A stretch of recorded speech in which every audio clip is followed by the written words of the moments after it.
Okay, so in our last example here in section 4.2 about the mean value theorem, we want to use corollary 2 to find all possible functions with the derivative y prime equals 4x cubed minus x squared plus 2.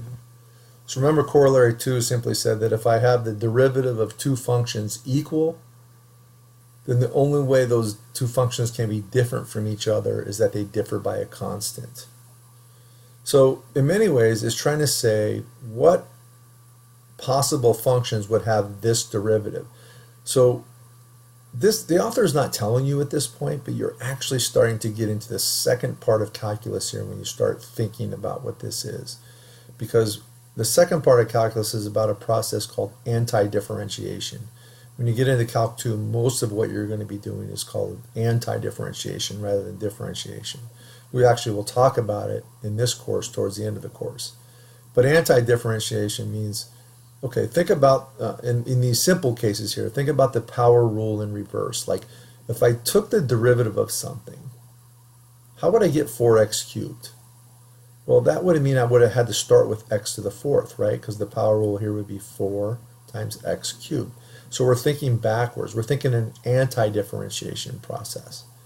The antiderivative of 4x cubed would be x to the fourth. Again, your author doesn't call it this yet, but I think it's important just to throw it out there because I don't want it to seem like a mystery later that, hey, we've already done that. We didn't call it that. But we are.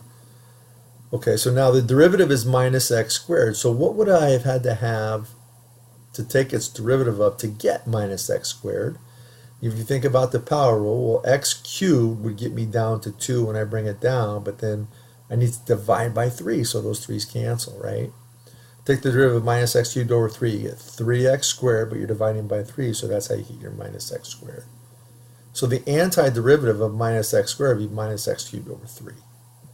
Likewise, what function, if I take its derivative, gives me 2, right?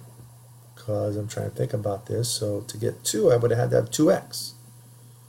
And then, that's not every function. I could stop there, but that's not every function. We're asked to find all possible functions. So then, using corollary 2, we say, well, the only difference could be a constant. So we add a constant, some arbitrary constant, c is any real number, and we realize, okay, yeah, that's true, because if I take the derivative of that constant c, I would have 0, and I wouldn't need to write anything up here anyways. So these are all possible functions that give me this derivative.